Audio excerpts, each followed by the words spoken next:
Assalamualaikum warahmatullahi wabarakatuh. Sahabat Fatayat dimanapun berada, juga para viewers dari Rundingan Channel. Hari ini kita akan menyaksikan bincang-bincang santai bersama dua narasumber kita yang sangat keren, sangat luar biasa, yaitu Ketua Bidang Pendidikan dan Dakwah PP Fatayat NU, Ning Hajah Neila Saida Anwar, ya, yang sangat cantik luar biasa ini. Dan juga bersama owner atau pendiri ya ini, founder ya, bahasanya founder Rundingan Channel, yaitu Ning Uswah Sauki, artis yang sangat luar biasa ya, yang sudah melanglang buana di dunia persilatan online. Baik, tema yang akan kita bahas juga sangat menarik semuanya, yaitu berkaitan dengan terjebaknya perempuan dalam kelindan tafsir misoginis. Ini tema yang cukup serius, tapi semoga pembahasannya tidak terlalu serius nih. Sehingga kita bisa menikmati dengan santai. Persoalan terkait tentang perempuan itu tidak akan ada habisnya untuk kita bahas, termasuk dalam pandangan tafsir seperti apa. Ini tentu akan sangat perlu untuk kita bahas, sehingga nanti kita bisa mendapatkan pemahaman yang komprehensif, yang utuh, dan tidak menimbulkan bias ya. Oleh karena itu, langsung saja saya akan sapa dua narasumber kita. Ning Uswah, apa kabar Ning? Alhamdulillah sehat Mbak Iza, terima kasih rawuhnya dari PP Fatayat ya, LBM ya Mbak Iza, alhamdulillah. Ya, narasumber kedua kita adalah Ketua Bidang Pendidikan dan Dakwah PP Fatayat NU, yang selama ini mengayomi LBM juga ya. Jadi LBM itu dengan beliau selalu berkoordinasi sehingga program-program kita jalan, termasuk IHF dan juga Ferdaf. Beliau semua yang mengomandoi, dan iya memang luar biasa memang ketua kita ini, ketua bidang kita.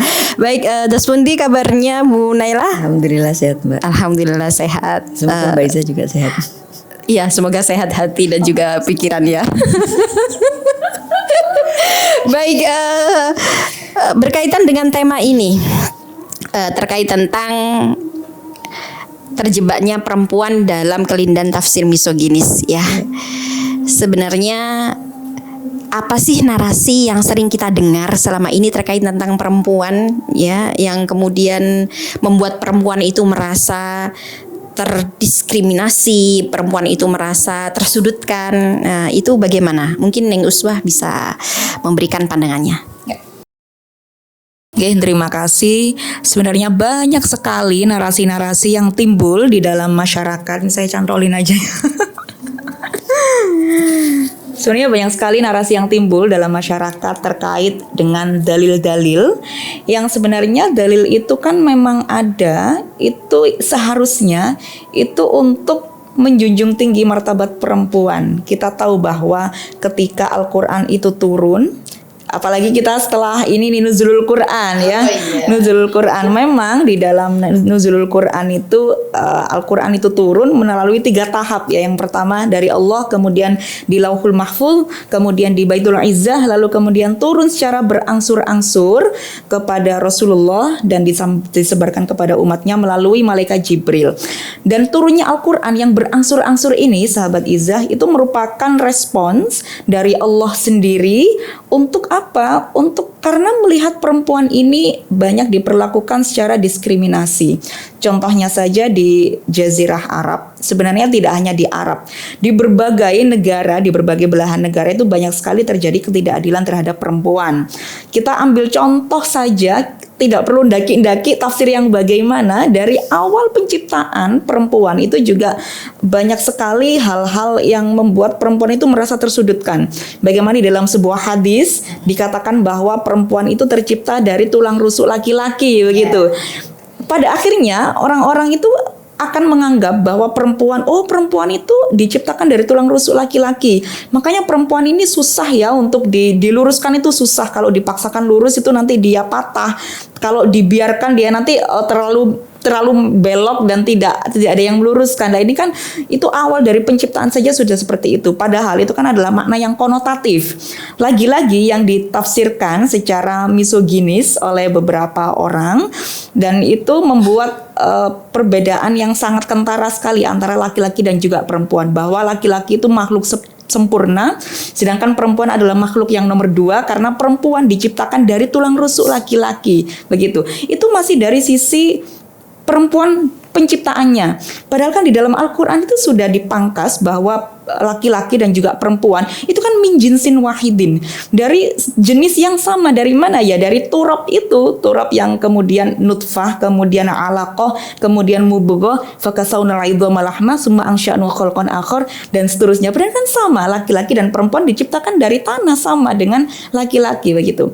Lalu kemudian dari kelahirannya, ketika perempuan lahir, itu kan tidak ada yang menerima di Jazirah Arab ini. Mereka bahkan dibunuh hidup-hidup, dikubur hidup-hidup, betul ya, Neng Nela. Kemudian itu kan ada dalam Al-Quran.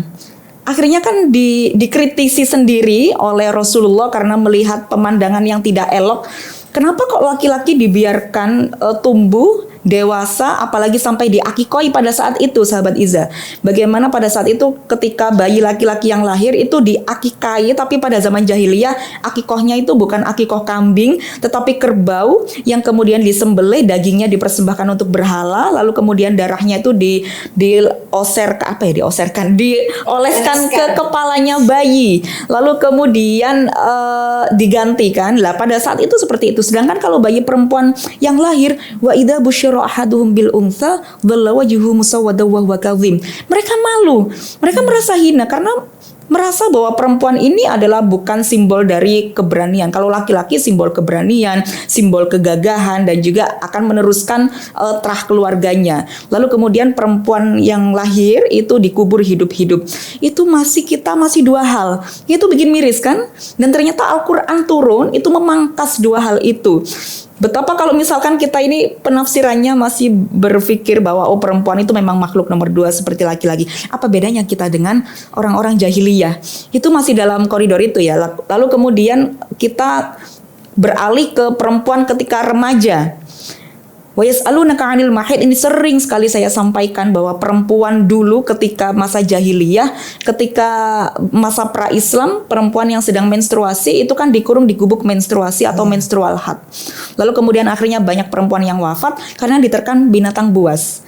Lalu kemudian sahabat kan resah terhadap hal ini karena juga putri-putrinya itu banyak menjadi korban karena ditaruh di menstrual had karena adat yang pada masa itu seperti itu. Lalu kemudian Nabi menjawab, "Qul huwa adza," gitu. Yang najis itu kotorannya. Haid itu adalah kotoran, ya. Qul huwa adza, haid itu adalah kotoran. Yang najis itu darahnya, bukan orangnya. Jadi tidak perlu dikurung di gubuk menstruasi. Setelah Al-Qur'an turun, maka kemudian tafsir itu menjadi penyelamat perempuan. Jadi ketika tafsir kemudian dialihkan untuk menusuk perempuan, untuk menstigma perempuan, mendiskriminasi perempuan, maka kita jauh dari cita-cita Islam yang sesungguhnya bahwa Al-Quran itu untuk rahmatan lil alamin, baik laki-laki maupun perempuan. Tetapi justru sekarang orang-orang itu memaknainya secara misoginis atau membuat seperti membenci tubuh-tubuh perempuan. Misoginis kan maknanya seperti itu, patriarki. Misoginis adalah tafsir yang memicingkan mata kepada perempuan, tidak menganggap perempuan ini betul, memarginalkan perempuan. Mungkin seperti itu sih, sebenarnya masih banyak, tapi biar ini aja Kabit Nela aja. Lebih detailnya atau berganti ke pertanyaan lain, silakan monggo sahabat. Baik, terima kasih pembahasan yang sangat menarik sekali ya dari Ning Uswa, bahwa ada beberapa narasi yang memang sering kita dengar berkaitan dengan perempuan. Tadi saya garis bawahi, satu berkaitan dengan penciptaan perempuan yang diciptakan dari tulang rusuk, yang akhirnya kemudian menjadikan perempuan itu memiliki posisi kedua setelah laki-laki. Kemudian yang kedua adalah berkaitan dengan sejarah ya, historikal perempuan di jahiliyah, di masa jahiliyah, bahwa bahwa perempuan ketika lahir mereka dikubur hidup-hidup. Iya. Ya, ini adalah narasi-narasi yang sangat luar biasa, termasuk berkaitan dengan haid tadi ya. Iya. Haid. Nah, ini sudah ada beberapa pembahasan dari Nini Uswah yang sangat menarik. Selanjutnya kita ingin mendengar nih dari Bu Kabit ya, berkaitan dengan kembali terkait tentang pembahasan tafsir misoginis, Bu Nailah. Sebenarnya apa sih misoginis itu, sebelum kita jauh-jauh berbicara terkait tentang hal-hal yang berkaitan dengan perempuan ya, sehingga nanti bisa kita tahu bahwa misoginis itu perlu kita bincangkan apa pengertiannya dan mungkin hal-hal yang berkaitan dengan misoginis itu seperti apa. Monggo Bu Nailah. Baik, terima kasih Kak Iza. Jadi misoginis itu adalah sesuatu hal yang sebenarnya sangat menghina kepada perempuan. Artinya bagaimana memandang rendah, memarginalkan perempuan, bahkan pelecehan kepada perempuan itu ada pada zaman jahiliyah. Tapi misoginis ini dilakukan oleh laki-laki pada saat zaman itu. Saat sekarang ini yang terjadi adalah internalized misogyny. Jadi yang melakukan perempuan sendiri. Iya. Jadi julid. Kemudian menjudge perempuan lain. Jadi tidak ada namanya woman support woman, itu nggak ada. Ini bahaya sebenarnya. Artinya begini, ini berkaitan juga dengan kesehatan mental. Kalau sampai perempuan tersebut diperlakukan seperti itu, seperti perempuan itu dijadikan objek, gitu kan? Baik dari segi pelecehan, marginalisasi, bahkan sampai kepada diskriminasi. Ini kalau perempuan itu kan ketika menjadi ibu, ketika ada dalam posisi itu, mentalnya tidak bagus, yang kena adalah anak-anaknya pasti. Nah, ini kaitannya cukup luas sekali. Jika kesehatan mental dari perempuan tersebut itu tidak baik-baik saja, yang kena seluruh keluarga. Yang kena seluruh keluarga. Nah, saat ini pada zaman sekarang ini misoginis itu tidak hanya laki-laki, tapi perempuan juga, yang dinamakan dengan internalized misogyny. Seperti halnya, bahkan ada pertanyaan seperti ini. Seorang ibu membiarkan anaknya berpakaian minim, itu termasuk misoginis apa tidak dia? Kalau pandangan kami, itu pelecehan. Lain kalau ibu tersebut mengingatkan, mengarahkan. Ini bahaya ya terkait masalah menutup aurat ini. Yang kadang internalized misogyny itu terjadi pada diri kita sendiri, kepada diri kita sendiri. Jadi kita membuat diri kita dilecehkan itu karena kita sendiri. Kita membuat anak kita dilecehkan itu juga karena terkadang karena kita nggak menyadari. Dengan kita membiarkan anak tersebut menggunakan pakaian yang tidak menutup aurat dan lain sebagainya, orang lain memandang rendah. Sumbernya dari siapa? Kalau mengikuti zaman, terkesan modern, justru orang yang menggunakan baju-baju yang tidak komplit itu pada masa purbakala adanya. Sedangkan di masa sekarang kan, ini tadi kan ada bahasa kelindan. Saya itu sebenarnya agak rancu dengan kelindan, karena kelindan ini secara bahasa kelindan itu kan benang yang diurai, ya kan? Semakin ke sini kita kan bisa membuat, kalau dulu kan cuman memakai kulit kayu, daun untuk tutup badan. Sekarang kan ada pemintalan kain dan lain sebagainya, itu kan berarti sudah zamannya sudah sangat memenuhi syarat untuk kita lebih menutup, lebih tampil secara santun, berpakaian lebih pantas. Nah, ketika ada pertanyaan itu kepada saya, kalau ibu itu membiarkan anak perempuannya menggunakan pakaian yang sangat minim, ibu ini melakukan pelecehan tidak terhadap anaknya? Kalau menurut jenengan bagaimana? Melakukan pelecehan nggak ini terhadap anaknya? Wah, ini. Ini kok jadi saya yang ditanya ini. Karena ini berat untuk ditanya. Tapi kalau kita tafsirkan secara apa yang kita bahas, ini semakin berat juga. Karena itu termasuk kepada penindasan perempuan kepada perempuan, membiarkan orang lain melecehkan perempuan tersebut. Karena kita juga membiarkan hal tersebut. Contoh lain lagi, dia mengatakan kalau jadi perempuan jangan menye-menye, cuman bisa minta dan ini. Loh, kamu mengatakan itu, tahu nggak histori pendidikannya, riwayat pekerjaannya, riwayat keluarganya, paham tidak? Nah ini kan tidak boleh seperti ini. Dan ini sangat mengganggu kepada mental juga. Kalau ditafsirkan dalam Al-Quran itu kan di surat An-Nisa itu ada. Tadi kan kalau dibahas dari Qawamuna, panjang ini nanti.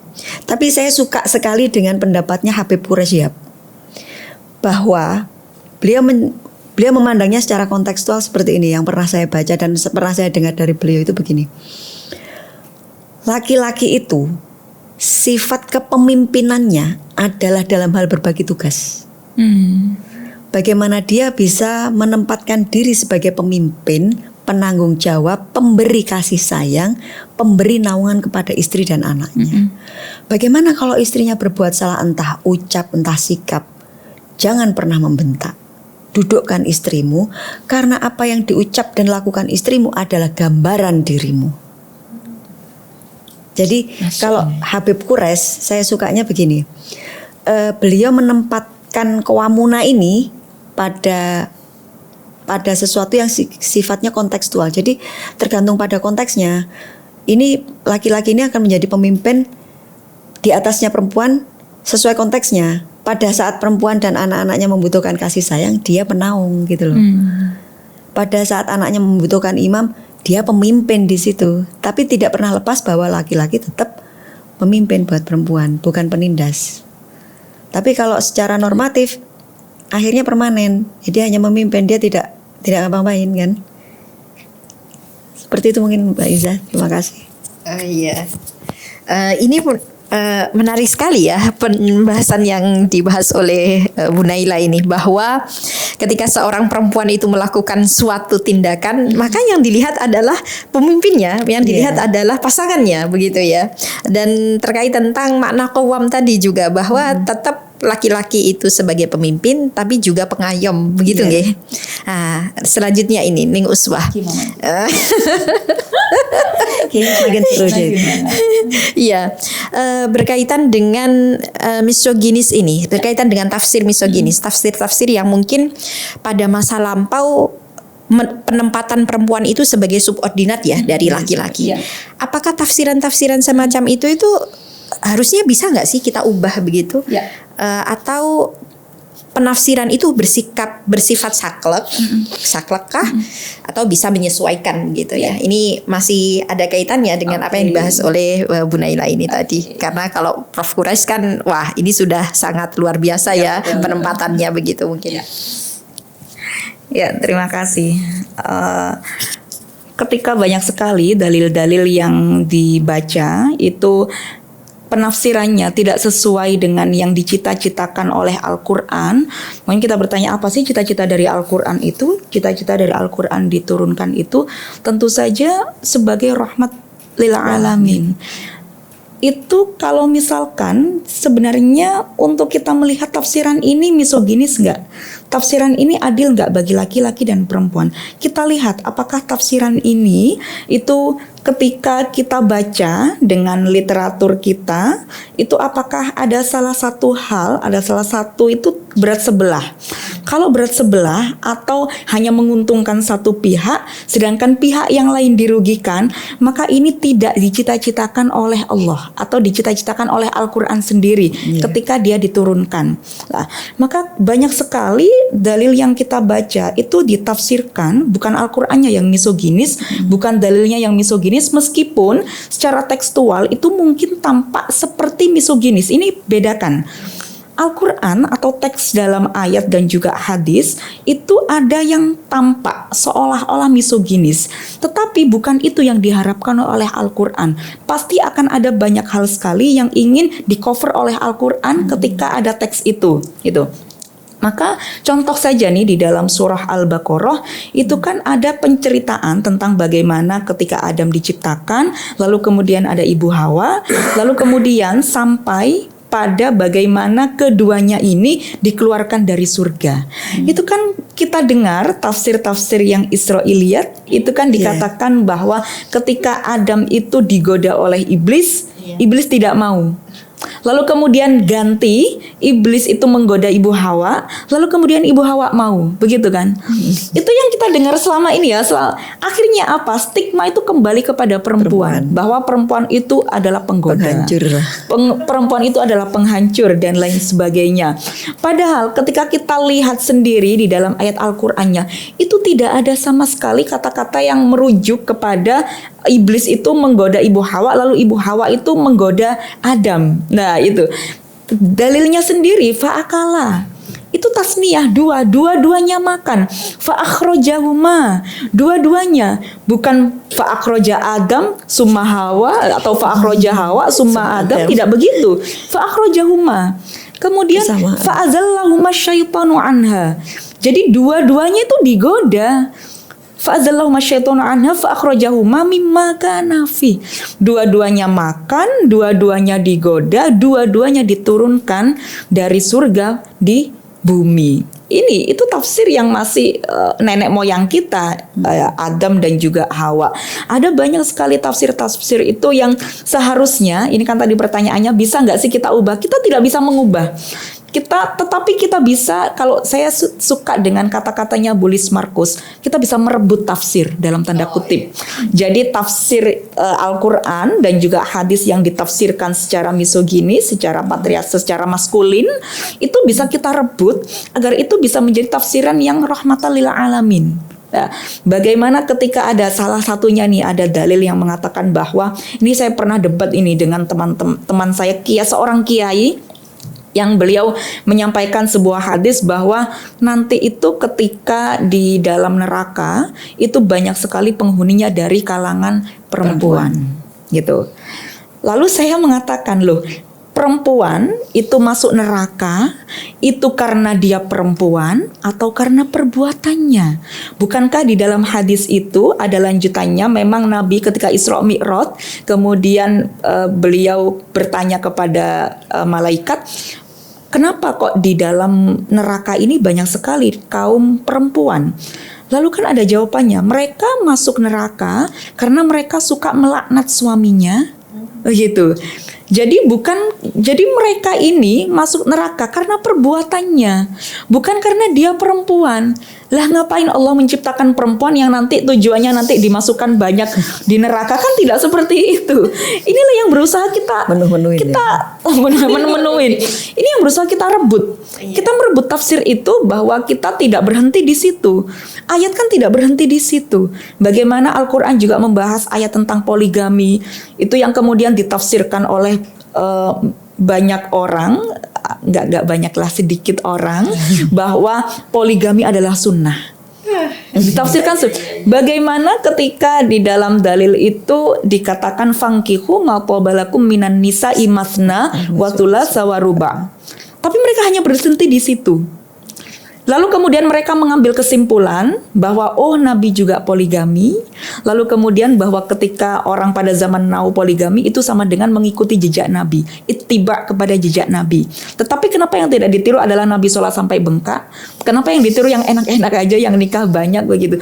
Karena mereka hanya berhenti di situ.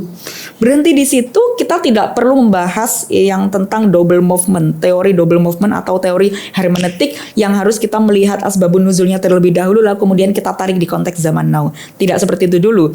Kita baca teksnya saja. Kalau kita membaca secara sempurna, lalu kemudian kita menafsirkan secara adil, itu kan fa in khiftum alla ta'dilu fawahidatan. Jadi kalau kamu itu bukan maknanya kalau kamu bisa adil. Kamu tidak akan bisa adil. Maka satu saja. Kenapa yang tidak diambil itu yang satunya saja, yang monogaminya saja? Karena siapapun tidak akan bisa berbuat adil, begitu. Atau kalau mereka mengatakan bahwa ini adalah sunnah yang dilaksanakan oleh Kanjeng Nabi, mengapa mereka tidak kembali atau flashback bahwa dulu Nabi itu menikah dengan Sayyidah Khadijah selama 25 tahun. Monogaminya 25 tahun ya, Ning Nai. Tetapi kemudian poligaminya beliau hanya 8 tahun dengan Sayyidah Aisyah, kemudian Hindun wa Zainabun kada Juwairiyah lil mu'minina ummahatul mardiyah dan lain sebagainya. Itu kan 8 tahun. Kenapa yang mereka anggap sunnah adalah yang 8 tahun jika dibandingkan dengan sunnahnya monogami 25 tahun? Maka kalau kita bisa menarik kembali atau merebut tafsir itu, jangan dikatakan bahwa yang sunnah itu adalah poligami, tetapi sunnah itu adalah monogami, begitu. Dan itu kan juga pemangkas itu. Itu kalau kita flashback ya, membahas lebih jauh lagi, ayat itu hadir karena respon Al-Quran juga bahwa saat itu pada masa jahiliyah perempuan itu dinikahi puluhan hingga ratusan, lalu kemudian dipangkas menjadi maksimal 4. Bukan wawunya wawu li ziyadah nggih Mbak Nenggi. Masna 2, wasulasa 3, waruba 4 jadi 9 kan tidak seperti itu. Dan mereka lupa kalau sunnahnya Nabi itu di monogami. Beliau Betul, tidak sunnahnya akan monogami. mempoligami Khadijah karena memang nggak mau, beliau nggak mau. Artinya begini, ketika istrimu bisa memberikan kamu keturunan dan menjadi istri yang baik, ya sudah cukup. Cukup, itu cukup. Iya. Didik dengan baik istri dan anak-anakmu. Yes. Jadi jangan dipangkas, dipotong-potong Sisi gitu. keluarganya ini ya. Kalau dipotong-potong seperti itu, akhirnya ya dapatnya hanya itu. Iya. Gitu. Ahli tafsir dengan feminis itu sebenarnya sama. Pendapat beliau-beliau itu beriringan sebenarnya. Hanya saja bedanya itu adalah pada penempatan kadang-kadang gitu. Kalau sebenarnya dari beliau-beliau kalau kita baca dan kita renung itu sama banget. Hanya penempatannya mungkin yang berbeda, zamannya juga mungkin yang berbeda. Ya, ini menarik ini Bu Nay, berkaitan dengan latar belakang penafsiran begitu ya. Karena sejatinya bahwa para mufassir ketika menafsirkan sesuatu mungkin ada latar belakang apa gitu dalam menafsirkan sebuah ayat sehingga terkesan misoginis. Iya. Apakah dipengaruhi oleh sesuatu atau bagaimana itu ya? Iya.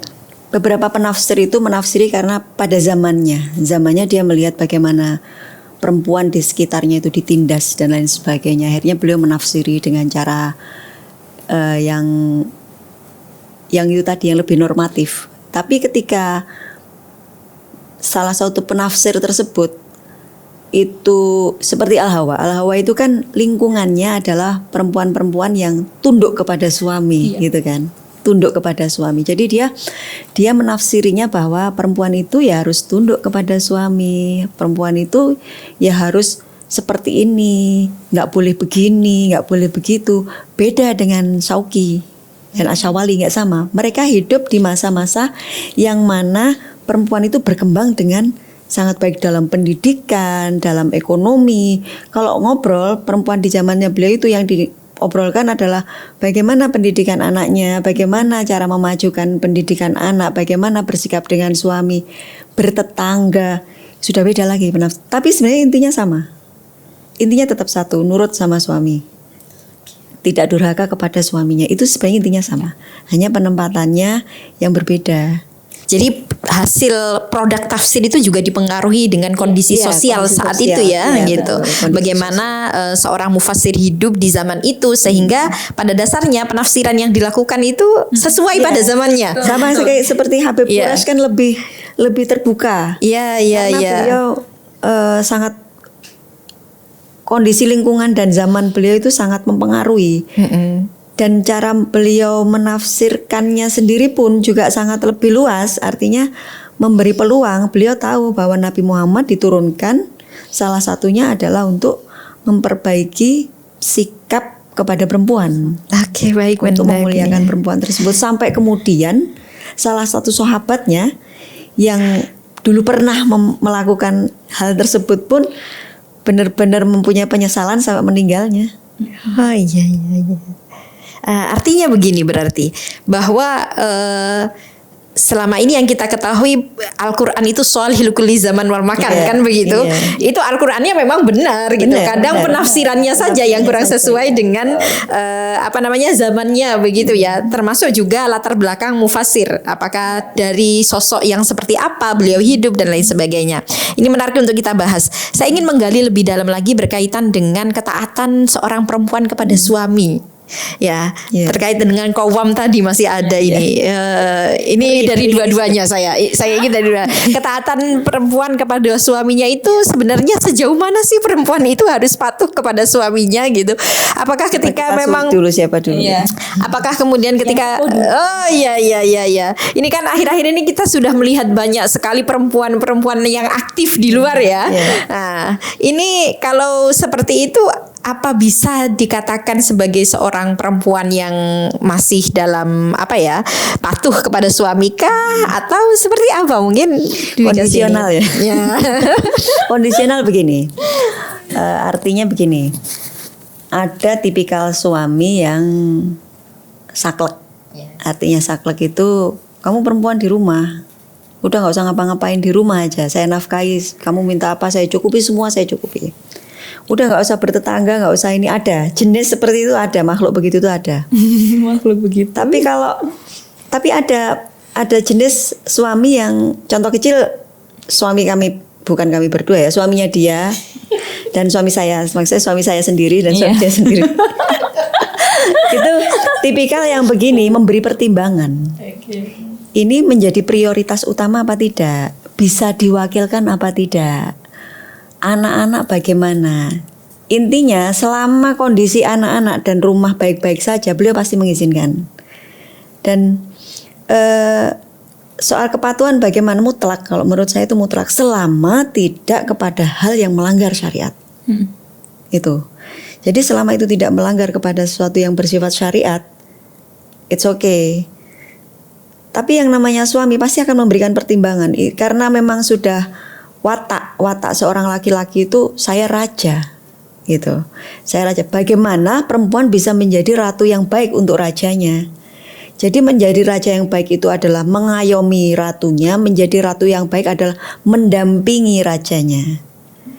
Jadi pendampingan itu sendiri tidak boleh yang ke kanan, ke kiri, lurus, tidak seperti itu. Pendampingan itu memberikan masukan yang bersifat positif. Jadi tidak melulu kepada yang ayo ke kanan, ayo masuk jurang, masuk. Bukan seperti itu.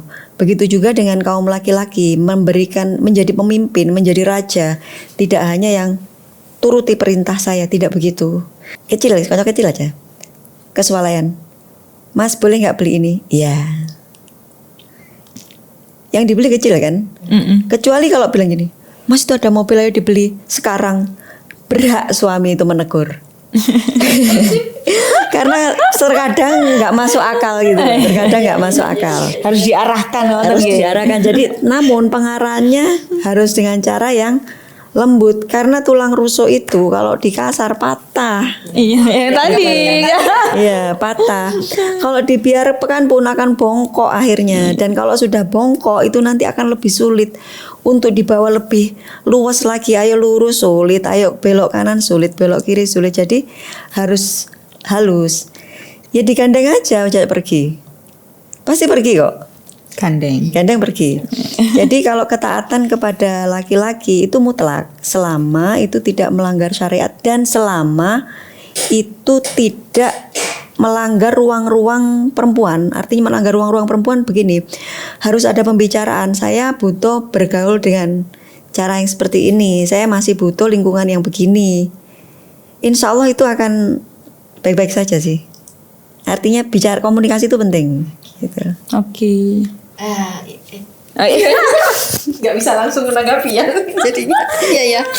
Menarik sekali ya bahwa ketaatan seorang perempuan kepada suami itu adalah sifat yang mutlak, suatu hal yang mutlak ya. Mutlak. Tapi tetap harus ada komunikasi yang baik. Itu kuncinya. Ngoten nggih, Bu Nay nggih. Iya. Mungkin dari pandangan Neng Guswah bagaimana ini terkait tentang hal tersebut?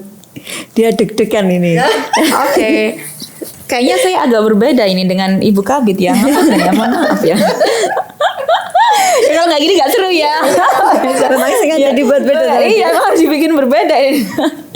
Jadi tadi Ning Naila itu menyampaikan bahwa ketaatan kepada seorang suami adalah kemutlakan.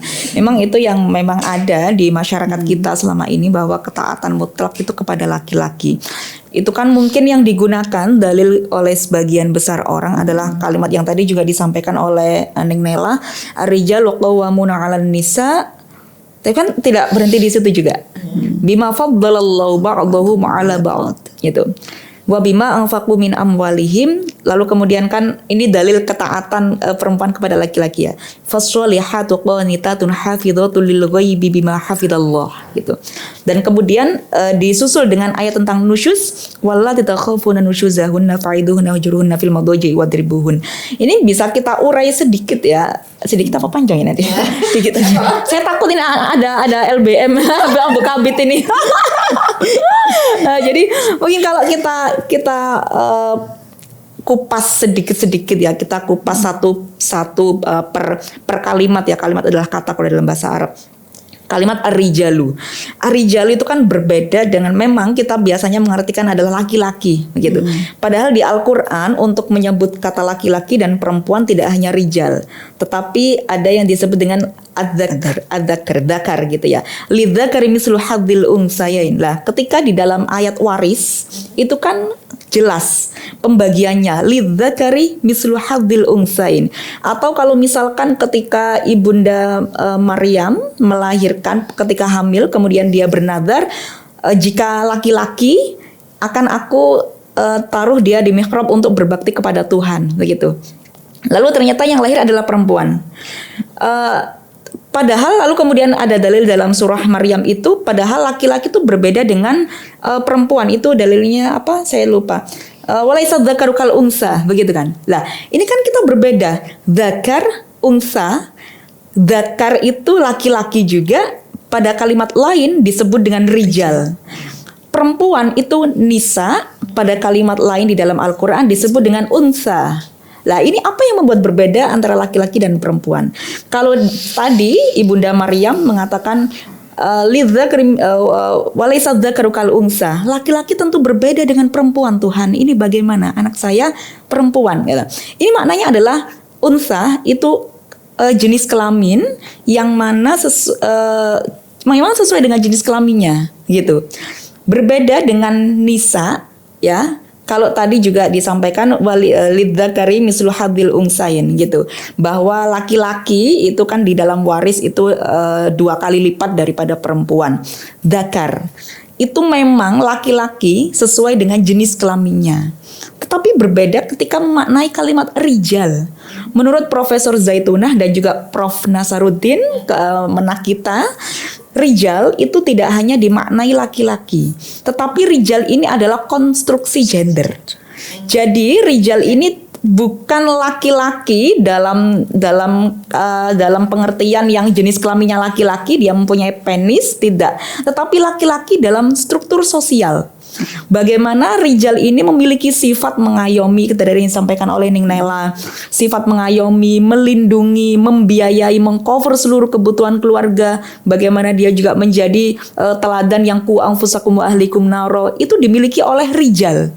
Nah, sedangkan qawwamuna, ini kita beralih ke qawwamuna. Itu berawal dari kalimat qoma yakumu, kemudian qaimun.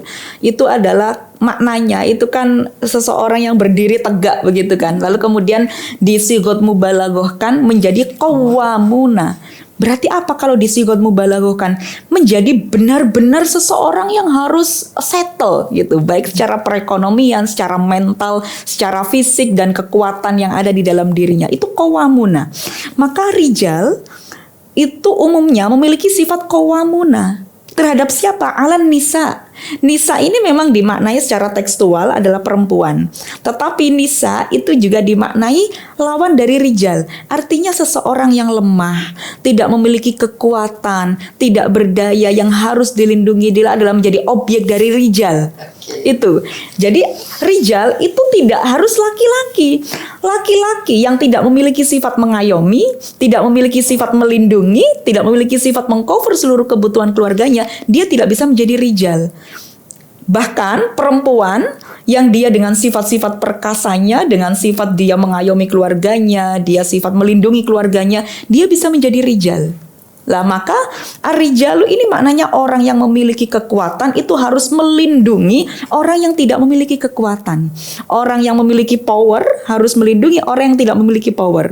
Orang yang kuat harus melindungi orang yang lemah. Tidak peduli bahwa rijal ini baik laki-laki maupun perempuan. Ini Al-Quran itu menarik ya. Kenapa Al-Quran itu tidak menulis lidzakari gitu ya, menjadi kemudian qawamun, kemudian alal unsa, tidak begitu kan? Nah, tetapi menggunakan kata rijal dan juga nisa. Lalu ketaatan kepada suami itu mungkin kaulo agak berbeda nggih. Silakan Nyai.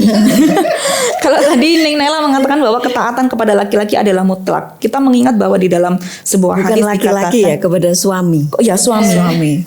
Kalau kepada laki-laki itu lebih Laki-laki yang lebih umum. kepada suami adalah mutlak gitu ya. Tetapi berarti kalau tadi ar-rijalu berarti tidak mutlak juga ya Mbak. Oh, tidak kontekstual suami. itu. Rijal itu tidak laki-laki tapi suami gitu ya, rijal. Oh, bukan. Bukan ya? Seperti yang dikatakan Habib Quraisy tadi kan, apa namanya? Kalau rijal secara umum itu kan kontekstual. Jadi konteksnya gitu ya. seperti apa? Seperti yang disampaikan Iya, tadi. Kalau memang tentu yang kuat menjadi. adalah, makanya dikatakan saya sampaikan kalau saya lebih suka apa yang menjadi pendapatnya Habib Quraisy itu karena kontekstual sekali. Iya, untuk zaman Untuk rijal ya, sekarang, bukan ya. untuk zauj ya. Iya, iya. Nah, kalau untuk rijal itu memang kontekstual sekali. Iya, oke. Jadi ada kalanya seperti pemimpin perusahaan. Kalau yang mampu perempuan kenapa enggak? Betul. Gitu. Tapi Jadi untuk pemimpin di keluarga untuk perempuan kenapa dalam tidak? rumah tangga tetap suami. Gitu, oke. Tetap suami. Kita memberikan pendapat boleh, menyanggah pendapatnya juga boleh. Tapi kepatuhan kita kepada beliau adalah mutlak. Mungkin kulo tidak selama tidak melanggar syariat ya. Selama Iya. apa yang menjadi fatwa beliau itu tidak melanggar syariat, ya kita tetap harus patuh gitu. Pada poin itu saya setuju bahwa kita harus taat untuk nilai-nilai kebaikan. Iya. Itu sama dengan hadis la ta'ata li makhluqin fi ma'siyatil khaliq. Jadi tidak ada ketaatan itu kepada makhluk itu. Apalagi untuk yang berbuat dalam kemaksiatan. Tetapi jangan lupa ada lagi hadis innamat ta'atu fil ma'ruf. Ketaatan itu hanya kepada nilai-nilai kebaikan dan itu tidak hanya kita batasi hanya kepada suami ya. Iya. Mungkin makna yang yang lebih pas itu bukan taat, apalagi sampai ada kalimat mutlak begitu ya, tetapi berbakti gitu. Iya. Kita istri wajib, ini saya mutlak. Kalau ini kemutlak bukan kemutlakan yang mutlak harus taat gitu ya. Tapi Neng Nela sudah membatasi wajib taat, tetapi harus dengan yang mengajak kepada kebaikan. Iya. Apa yang sesuai dengan syariat. Selama itu tidak melanggar syariat. Sama tidak melanggar syariat. Itu saya sangat setuju sekali. Wajib kita. Tapi kita sebagai istri harus berbakti kepada suami. Ya gitu ya.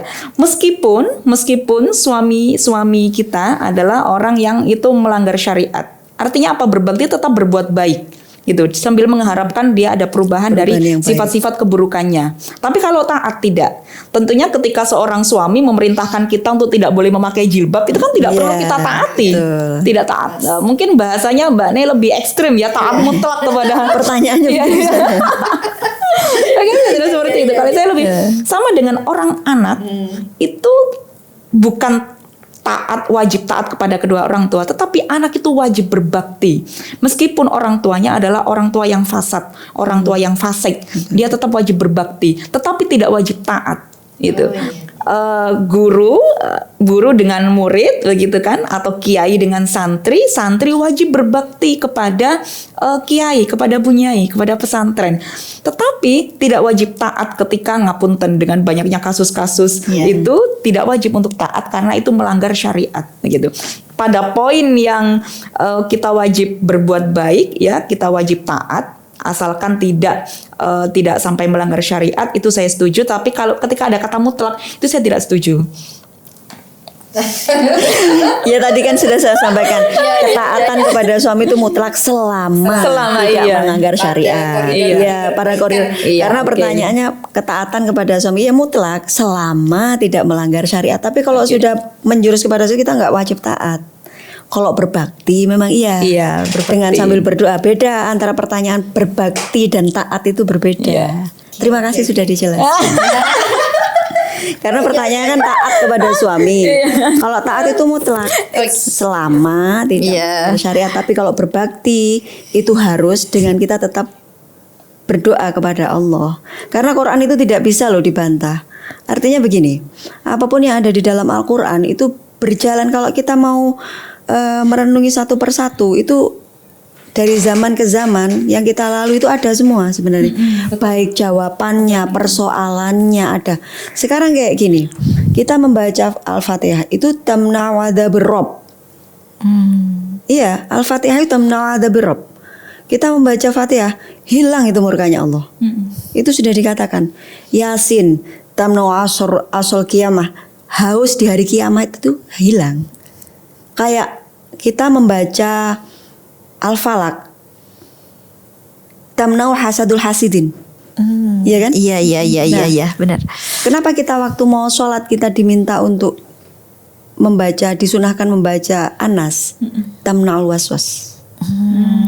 Iya, Ya kan? Iya. Jadi kalau kita sampai sholat 2 rakaat atau 3 rakaat ya, terawih aja imam terawih itu bisa kok 3 rakaat. Iya. Pernah juga begitu, was-was. Karena was-was itu. Iya. Jadi jangan pernah Quran itu dibantah.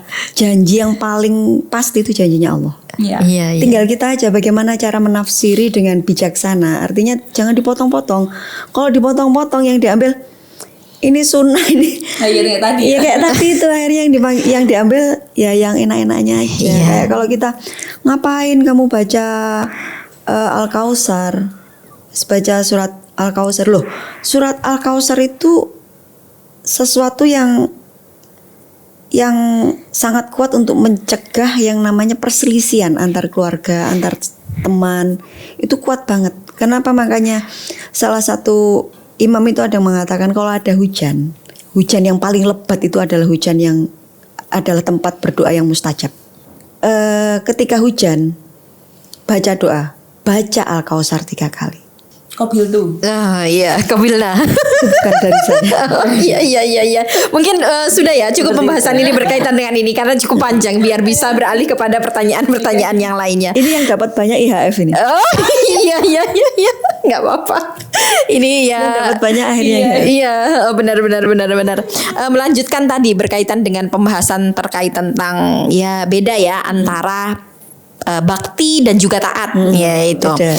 Ini lanjut terkait tentang itu yang kisah apa namanya putri Nabi Syuaib ya yang memberikan masukan kepada ayahnya. Qalat ihdahuma saya lupa ayatnya itu. Qalat ihdahuma ya abatis ta'jirhu itu loh. Oh iya. Iya. Nah, ini terkait tentang hak bersuara bagi perempuan. Nah, ini bagaimana terkait tentang mungkin pandangan panjenengan berdua suara-suara perempuan itu seperti apa sih sejauh mana mereka ini boleh menyampaikan aspirasinya ya gitu ya. Ini karena berkaitan dengan taat dan bakti tadi. Ya, ini mungkin bisa kita bahas juga berkaitan dengan penafsiran ayat tersebut. Kebebasan berpendapat itu milik siapapun. Milik siapapun dengan batasan tata krama. Jadi boleh berpendapat apapun kepada siapapun tapi tetap pada koridor-koridor yang masih ada tata kramanya. Tidak laki-laki, tidak perempuan itu sama. Jadi gini, kalau orang mengatakan selama ini emansipasi wanita itu sebenarnya yang disamakan adalah bukan berarti harus sama banget dengan tidak, tapi dalam hal pendidikan. Satu, itu penting. Yang kedua, perempuan itu bukan diciptakan Allah untuk diinjak-injak. Perempuan itu diciptakan Allah untuk menjadi pendamping bagi laki-laki karena permintaan Adam. Saya nggak punya teman, ya kan? Jadi begitu dikasih teman diinjak-injak itu kan nggak bener. Iya betul. Perhatikan itu. Kan Nabi Adam sendiri yang meminta teman. Saya nggak punya teman loh, gitu kan? Bahasanya kan gitu ya. Saya kan nggak punya teman. Saya sendirian, masa sama pohon, gitu kan? Terus akhirnya diberilah teman berupa Hawa. Nah akhirnya, nah begitu dikasih teman, mestinya rasa syukurnya itu bertambah. Nah, mewujudkan rasa syukur bertambah itu apa? Dengarkan. Kalau ada perempuan berpendapat mau bicara jangan dipotong. Karena terkadang yang menjadi pendapatnya perempuan itu bisa membuka ruang pikiran yang tertutup selama ini. Entah karena emosi, karena heran, karena apa, tapi pasti terbuka. Jadi berpendapat itu bebas, asalkan masih dalam koridor tata krama itu tadi. Monggo silakan. Iya, artinya saya berpikir begini, kalau di zaman dulu saja para perempuan itu boleh berpendapat kan begitu. Kalau Bahkan di Indonesia Dewi Kartini. Ini ibu kita. Oh, iya, Ibu kita Kartini ini namanya. Kalau saya aroma badannya. Karena punya produk parfum. Iya. Nah, kalau kita kan kalau zaman Fir'aun ada Aisyah ya. Sayyidah Asia. Asia itu ada. Kalau zaman Nabi putrinya Nabi. Ya. Terus kalau pada di Indonesia ada Ibu kita Kartini itu. Sebenarnya itu sudah contoh, sudah artinya begini. Di Quran pun dikatakan bahwa suaranya itu sama sebenarnya. Akhirnya diberikan contoh dari tahun ke tahun, dari masa ke masa kan ada contohnya. Seperti begini. Ada nggak sih istri Nabi yang durhaka? Ada, sudah dicontohkan. Contoh istri durhaka ada sih, ada. Jadi zaman ke zaman itu ada, kalau kita mau melihat dan merenungi Al-Quran dengan hati kita, itu sebenarnya kita nggak usah noleh kemana-mana, nggak usah nyari psikiater, nggak usah nggak perlu. Artinya begini, Quran itu adalah obat dari segala obat, jawaban dari semua permasalahan. Dibaca aja, kalau nggak mau baca, kalau baca tulisan Arabnya kesulitan menerjemahkan, beli yang ada terjemahnya, dibaca itu kayak buku cerita. Dari situ, dari membaca, kita itu akan lebih bisa memahami kalau kita hidup ini ya begini ini. Adanya kita harus bersyukur. Dari Nabi Adam itu sudah diajarin bersyukur, dikasih teman disyukuri, dipimpin yang baik, ditemenin yang baik gitu loh, dikasih tahu yang baik. Terus begitu turun ke bumi sendiri-sendiri lagi nyari kan? Begitu ketemu lagi disyukuri. Kan sudah diperingatkan sama Allah nih, karena kamu nggak bersyukur seperti ini nih, dipisahkan. Begitu pisahkan nyari kan? Nggak sebentar loh, itu lama loh. Keluhnya lama. Iya. Nah, begitu ketemu lagi disyukuri. Terus kemudian ada contoh lagi, anaknya bertengkar. Apa ada anakmu berantem nggak sama saudaranya? Berantem lah, sudah ada contoh dari zaman dulu ya kan. Tapi ada juga penyelesaiannya gitu. Ada doanya juga dalam Al-Quran. Jadi Al-Quran itu sesuatu yang nikmat sebenarnya. Kalau kita mau mempelajarinya dengan baik, kita nggak perlu kok curhat sama siapapun. Sebenarnya seperti itu. Curhat saja kepada Al-Quran gitu ya, penenang syifaul qalb. Karena ada semua contohnya ada. Mau contoh apa? Mau contoh istri Nabi yang durhaka, anak yang nggak nurut, ada semua. Ada istri durhaka, anak nggak nurut, suami yang kejam, ada semua. Saudara bertengkar ada. Peperangan ada, penyelesaiannya ada semuanya. Jadi Al-Quran itu solutif gitu ya. Solutif banget. Komplit asal dan jangan dipotong-potong. Iya, asal jangan dipotong-potong. Benar-benar ini. Kalau dipotong-potong nanti jadinya punya tafsir sendiri. Iya, benar. Artinya kita tidak boleh membungkam suara perempuan gitu ya. Karena bahkan dari zaman dulu saja itu sudah suara perempuan itu sudah sangat didengarkan gitu. Contohnya untuk seperti ketika mengambil Nabi Musa. Oh iya benar. Nabi Musa kan dia bersuara. Padahal waktu itu kan Nabi Musa berfatwa. Fir'aun sudah berfatwa bahwa kalau ada bayi laki-laki bunuh. Iya. Baik, tapi ketika ada Musa, istrinya bersuara, dia diam karena kalah dengan rasa cinta istri kepada si Musa itu tadi. Ini kalau artinya kalau sekarang itu suara-suara perempuan terbungkam berarti mengalami kemunduran yang sangat luar biasa. Namanya misoginis. Ya, ini yang masuk kategori misoginis itu tadi ya, Ning ya. Baik, saya kira cukup sampai di situ saja biar kepada pertanyaan lain. Ini kita juga sering mendengar berkaitan dengan kayak tagline gitu. Perempuan adalah sumber fitnah. Ini bagaimana ini? Apakah kita ini memang sehina itu kah perempuan gitu ya? Itu biasanya laki-laki. Iya, benar nggak sih begitu? Waduh, ini parah ini ya kalau misalnya ada demikian. Mungkin Neng Uswah bagaimana ini pandangannya?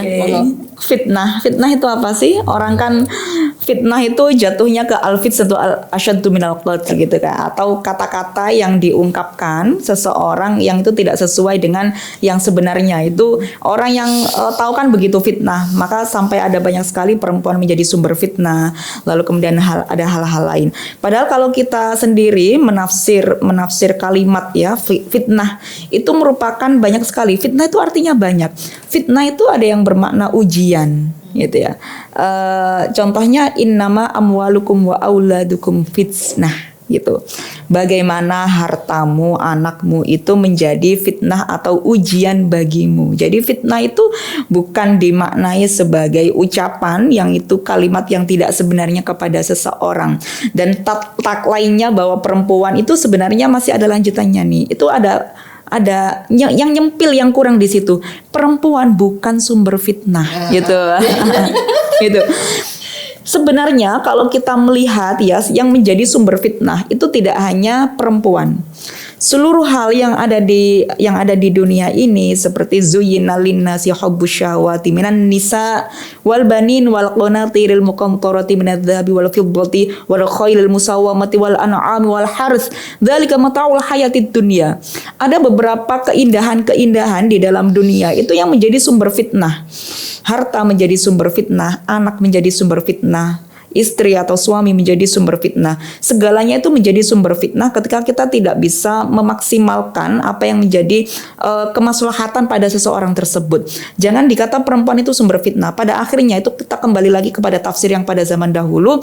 Ada juga yang menafsiri bahwa perempuan itu sampai tidak boleh ke masjid. Kenapa? Karena takut menimbulkan fitnah. Ada lagi yang makin ekstrim bahwa perempuan yang cantik itu tidak boleh ada di masjid begitu. Ini kan kalau kita ngerasa cantik ya, kita anggap aja kita malas ke masjid gitu ya. Kenapa kamu nggak mau ke masjid? Ya saya kan cantik, saya nggak mau ke masjid. Saya kan cantik. Nah ini kan itu hal-hal yang masih normatif sekali sebenarnya disampaikan nama Neng Naila. Itu kan hal yang masih sangat normatif sekali. Betapa fitnah itu bukan ada pada perempuan saja, tapi semuanya itu berpotensi untuk menimbulkan fitnah. Laki-laki juga menimbulkan fitnah. Cuma mungkin pada zaman dahulu kan kita juga tidak mungkin kita bisanya merebut tafsir ya, merebut dalam tanda kutip, bukan sampai kepada menyalahkan. Kita tidak mungkin menyalahkan karena kita mau menyalahkan yang bagaimana sih beliau-beliau para mujtahid, ada yang sampai mujtahid mutlak kelasnya menafsirkan Al-Quran seperti itu. Saya tidak pada taraf dari dulu perjuangan saya hingga saat ini, saya tidak ingin untuk menyalah-nyalahkan tafsiran yang ada pada zaman dahulu.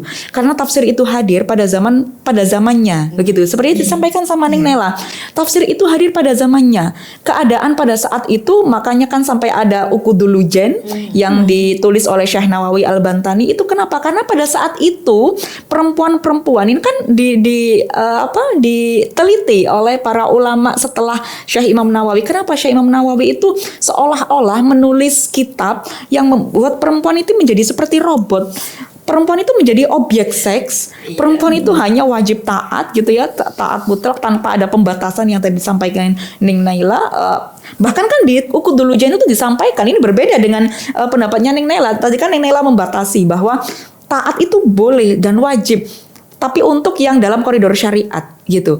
Tetapi pada kitab Uqudul Lujen itu perempuan itu disuruh taat meskipun yang laki-laki adalah fasad. Nah ini mengapa seperti itu? Karena sampai diperintahkan iya. Ini sujud itu berbeda lagi itu penafsirannya, ya Allah. Itu nanti kita bahas lah sedikit ya tentang perempuan yang sujud itu. Itu kan hadir Syekh Nawawi Al-Bantani itu menulis kitab itu ya karena beliau prihatin melihat pada saat itu perempuan-perempuan memang banyak yang durhaka kepada suaminya. Maka beliau menulis narasi yang seolah memberikan pelajaran kepada perempuan agar bisa lebih menghormati suaminya. Itu kan sudah ada hadisnya bahwa banyak sekali perempuan yang ada di neraka. Kenapa? Karena suka melaknat suaminya. Itu mungkin yang terjadi pada pada kehidupan Syekh Nawawi Al-Bantani, sehingga beliau menulis kitab Uqudul Wijan. Itu sekarang saya ngaji kitab itu dan saya rebut tafsirnya dengan lebih mubadalah, pembacaan yang tidak yang feminim ya, yang lebih adil gitu, keadilan hakiki. Terus lagi juga sempat disenggol sebenarnya, jadi gatal bahas. Jadi perempuan itu sujud itu kan, kalau saya lupa ya teksnya bagaimana sempurnanya. Di situ kan dikatakan bahwa yang maknanya adalah apabila diperbolehkan seorang istri ini untuk bersujud, maka akan perintahkan seorang perempuan bersujud, maka akan perintahkan istri itu bersujud kepada suaminya. Itu kan kita tidak bisa memotong ya, Neng Nay tadi disampaikan tidak bisa memotong. Oh berarti taat mutlak ini, berarti meskipun suaminya buruk, suaminya nyuruh melepas jilbab, suruh nggak sholat, nggak mau sholat jamaah, suruh minum minuman keras gitu, istrinya naudzubillah, itu kemudian wajib mau, kan tidak seperti itu. Itu kan kayak begini, kan kata-kata itu begini. Apabila diperbolehkan sujud kepada manusia, artinya apa sih? Berarti kan tidak boleh sujud kepada manusia. Tidak boleh kan? Sebenarnya kita sudah mengambil di situ saja sudah, itu bisa kita mengambil bahwa tidak boleh manusia itu bersujud kepada manusia. Sujud itu hanya kepada Allah. La ta'ata fi makhluqin gitu kan, tidak ada ketaatan tidak ada sujud kepada manusia. Sujud itu kan sakral ya, ibadah yang sakral, yang vertikal antara makhluk dengan khalik begitu. Jadi tidak boleh manusia itu sujud. Itu kan seandainya diperbolehkan sujud, berarti kan tidak boleh. Berarti kalau misalkan ada seorang istri itu sujud kepada suaminya, ya tetap tidak boleh meskipun itu suami istri. Bukan dicari dari esensinya, oh berarti laki-laki itu seperti dewa dan lain sebagainya, kan tidak seperti itu. Ini kan sama dengan seperti ini. Ada anak ya, anak yang masih usia 5 tahun ya, dia cerdas, misalkan matematikanya hebat. Lah terus saya bilang kepada dia, seandainya anak kecil ini bisa menjadi dosen UINSA, maka saya akan memerintahkan anak kecil ini 5 tahun untuk menjadi dosen. Lah, apa yang kita harapkan dari anak 5 tahun meskipun dia ini jenius, gitu kan? Kan saya tadi katanya seandainya diperbolehkan anak kecil menjadi dosen, berarti kan tidak boleh anak kecil menjadi dosen. Atau misalkan ada seorang laki-laki yang dia fasih bacaannya, kemudian tapi dia berbuat buruk, misalkan fasik gitu. Lalu kemudian ada anak kecil laki-laki umur 5 tahun ya yang belum balik, dia kemudian lebih fasih juga, sama-sama fasihnya. Tapi kan dia tidak melakukan kefasikan. Seandainya diperbolehkan anak kecil yang belum balik memimpin jamaah, maka saya akan perintahkan anak kecil untuk mengimami imam masjid di Mekah misalkan seperti itu. Lah kan ini tidak seperti itu. Cara membacanya kan tidak. Ini kecerdasan kita untuk membaca Al-Quran dan juga hadis. Benar, Al-Quran itu tidak pernah salah ya, dan itu relevan, solih likuli zaman wa makan gitu. Tetapi tafsirannya ini loh yang perlu kita pertanyakan. Mungkin begitu Kak Iza. Baik, terima kasih Neng Uswah. Jadi memang butuh ini ya, banyak insight ya untuk kemudian bisa membaca sebuah tafsir itu sehingga sesuai dengan apa yang kita hadapi saat ini. Makanya kalau kuliah di tafsir itu ada namanya metodologi kritik tafsir. Sehingga tidak mentah-mentah di dalam menerima setiap kritik hadis ya, kritik hadis, naqdul khariji. Iya, makanya ada naqdus sanad, ada naqdul matan gitu kan. Dan dalam membaca sesuatu itu memiliki pendekatan ya, pendekatan dari berbagai macam ilmu, mulai dari historisnya atau mungkin dari sosial dan lain sebagainya. Baik, beralih ke Bu Naila ini terkait tentang kembali kepada tafsir misoginis itu tadi sedikit dibahas terkait tentang dampak ya tafsir misoginis bagi perempuan itu sendiri atau mungkin bagi lingkungannya, baik dalam keluarga, sosial, masyarakat, dan mungkin lebih luas lagi dalam berbangsa dan bernegara. Adakah dampak serius yang mungkin bisa dihadapi gitu ya bagi perempuan ketika tafsir misoginis itu masih bertebaran dan masih digunakan, mungkin begitu? Monggo Bu Nay. Yang jelas misoginis itu kan toksik ya. Yang paling kena adalah satu, menjadi ada yang namanya kemiskinan feminisme. Kemiskinan feminisme itu pembatasan kepada pendidikan. Itu paling bahaya. Karena begini, Allah itu memberikan namanya yang mulia kepada perempuan loh, rahim. ya kan? Nah, dengan diberikannya rahim kepada perempuan, ini adalah dititipkan generasi-generasi yang akan datang, yang akan menjadi generasi-generasi yang lebih bermanfaat kepada agamanya, kepada keluarganya, di lingkup kecilnya, kepada dirinya sendiri, keluarganya, manfaat kepada negaranya, agamanya, gitu kan? Nah, kalau perempuan ini bodoh, bagaimana dia mendidik anaknya? Gitu. Jadi terus kemudian terjadi lagi yang namanya sulitnya kesetaraan gender dalam hal pendidikan. Ini penting sekali. Kalau misoginis itu tetap ada seperti zaman patriarki itu ya, perempuan ini bodoh semua dan anak-anaknya juga nggak akan pinter-pinter. Karena kita tahu anak pinter itu bermula dari ibu yang bagaimana. Anak hebat itu terwujud dari, bukan kita sombong ya, tapi Memang realitanya begitu. Sombong sedikit boleh lah. jadi memang karena yang lebih dari 2 jam 3 jam dengan anak siapa? Ibu kan. Sebagaimana gini, tadi saya mendengar satu kutipan begini, perempuan sekarang itu dengan perempuan yang lainnya saja menghujat ya. Ketika kita jalan-jalan sendiri pada julid, oh gadis-gadis nih mana anaknya? Dijawab tuh, anak kan titipan Tuhan ya, saya titipkan budenya lah, saya gitu ya. Yang jadi obrolan kita. Iya. Di luar tadi ya. Jadi intermezzo itu. seperti itu. Artinya begini, kalau misoginis itu tetap kuat, tetap nggak berusaha untuk kita urai, yang ada adalah kesehatan mental pada perempuan. Dan Al-Quran sangat menentang membuat perempuan nggak sehat mentalnya. Karena perempuan yang kuat, perempuan yang sehat secara lahir batin itu nanti akan melahirkan generasi-generasi yang jauh lebih hebat. Seperti itu. Itu sebabnya diskriminasi kepada perempuan dalam hal apapun itu tidak dibenarkan. Allah saja sudah memberi contoh, memberikan namanya yang mulia kepada perempuan. Itu artinya perempuan sendiri harus menjaga, selain perempuan pun juga harus lebih menjaga. Karena apa?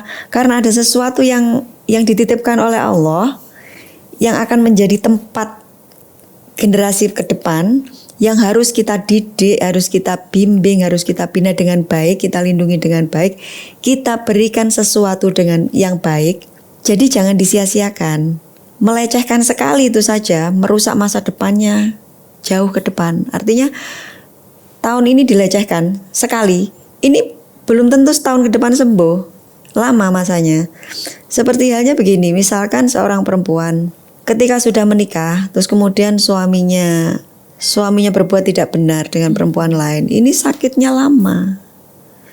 Ini pun terjadi kepada jika laki-laki itu istrinya melakukan pengkhianatan, terus kemudian mereka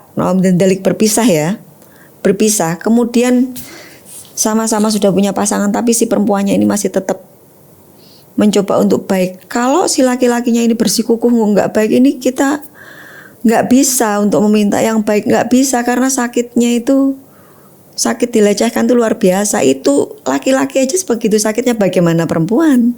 Kesehatan mental itu penting, terutama untuk perempuan, karena perempuan itu membawa generasi yang akan datang. Kalau perempuannya nggak sehat, ya jangan berharap anak-anaknya menjadi anak-anak yang sehat secara lahir batin. Iya, menarik sekali nih ya. Jadi tafsiran misoginis itu sebegitu dahsyatnya ya terhadap generasi-generasi mendatang, karena nanti berdampak pada kesehatan mental perempuan, dan nanti ketika mental perempuan tidak sehat, otomatis kehidupan sosial dan juga keluarga ya. Dampaknya sangat luas. Kena mental sudah ke semuanya. Iya. Baik, ini pembahasan yang sangat menarik berkaitan dengan tafsir misoginis. Ada beberapa hal yang ingin saya simpulkan sebelum kita mendengarkan closing statement dari kedua narasumber kita yang sangat luar biasa. Jadi pertama adalah bahwa tafsir misoginis itu memang sudah ada sejak lama, tapi kita tidak akan bisa merubah itu yang bisa kita lakukan adalah merebut penafsiran ya dengan melakukan berbagai macam pendekatan sehingga kita bisa menghasilkan produk tafsir yang mungkin lebih sesuai dengan era kita di zaman saat ini. Yang kedua adalah bahwa tafsir misoginis tidak hanya sebatas sebuah tafsir, tapi dia bisa memiliki dampak yang sangat luar biasa kepada perempuan dan juga kehidupan perempuan, termasuk dalam kesehatan mental, juga untuk keluarganya, anaknya, dan juga bahkan lingkungan sosialnya. Oleh karena itu, tentu kita sebagai perempuan ya harus memiliki pandangan-pandangan baru terhadap penafsiran terhadap Al-Quran ya, sehingga kita bisa lebih luas di dalam menyikapi sebagai persoalan yang kita hadapi saat ini. Terakhir ingin saya mendengar closing statement dari Ning Uswah dan juga Bu Naila. Mungkin dari Ning Uswah terlebih dahulu, silakan. Terima kasih. Saya mengutip sebuah hadis dari Nabi. Hadis ini yang sangat indah sekali dan ini jarang disampaikan. Lebih banyak yang disampaikan yang dalil-dalil untuk menakut-nakuti perempuan, untuk menyakiti pengalaman sosial perempuan seperti stigmatisasi, marginalisasi, subordinasi, kekerasan dan juga beban ganda terhadap perempuan. Dalilnya adalah ma akraman nisa illa karim wa ma ahanahunna illa laim. Hanya orang-orang yang terhormat. Ini orang-orang berarti laki-laki ataupun perempuan. Yang apa? Yang menghormati perempuan. Dan hanya orang-orang yang rendah yang merendahkan perempuan, baik laki-laki maupun perempuan yang merendahkan. Terima kasih. Masya Allah, tepuk tangan untuk Ning Uswah. Ini nanti diedit ya, gitu ya. Oh iya benar. Oh nanti diedit. Iya. Iya, satu sangat luar biasa. Ma akraman nisa illa karim wa ma ahannahunna illa laim ya. Ini semoga bisa didengar oleh siapapun termasuk bapak-bapak, laki-laki dan juga kita semua para perempuan. Women support women kan harusnya begitu. Bukan semprot. Ya bukan semprot ya, tapi sport. Baik, dari Ning Naila mungkin monggo. Misoginis itu adalah sesuatu yang mengerikan untuk siapapun. Ini bisa terjadi pada kaum perempuan di usia berapapun. Jadi hormati diri kita sendiri dengan meningkatkan value kita, dengan memperbaiki akhlak kita. Internalized misogynis itu saat ini adalah sesuatu yang dianggap wajar. Ini yang harus kita potong sampai di sini, bahwa perempuan itu adalah sosok yang berharga. Diturunkannya Nabi Muhammad salah satunya adalah untuk memuliakan perempuan. Oke, Masya Allah, luar biasa, tepuk tangan untuk Bu Naila dan juga Ning Uswah. Dari Bu Naila, tingkatkan atau hormati diri kita dengan meningkatkan value dan juga akhlak kita, ya, begitu ya Ning Naila. Baik, sahabat-sahabat semuanya, berakhirlah perjumpaan kita dengan bincang-bincang yang santai tapi juga serius. Banyak sekali ilmu yang kita dapatkan dari kedua narasumber. Semoga bisa kita serap dan juga kita amalkan, dan juga bisa mengubah cara pandang kita terhadap menyikapi dan juga bersikap kepada perempuan, sehingga kita termasuk golongan orang-orang yang juga memuliakan para perempuan. Amin ya rabbal alamin. Dan sampai jumpa mungkin di kesempatan lain, nanti bisa kolaborasi ya dengan LBM dan juga dakwah, bidang pendidikan dan dakwah dengan LBM dengan PP Fatayat NU, juga channel rundingan ya. Sangat menarik sekali. Terima kasih. Mohon maaf jika ada kekurangan dalam penyampaian atau atau mungkin salah kata dari kami. Sampai jumpa. Walafu minkum wallahu a'lam bishawab. Wassalamualaikum warahmatullahi wabarakatuh. Waalaikumsalam warahmatullahi wabarakatuh.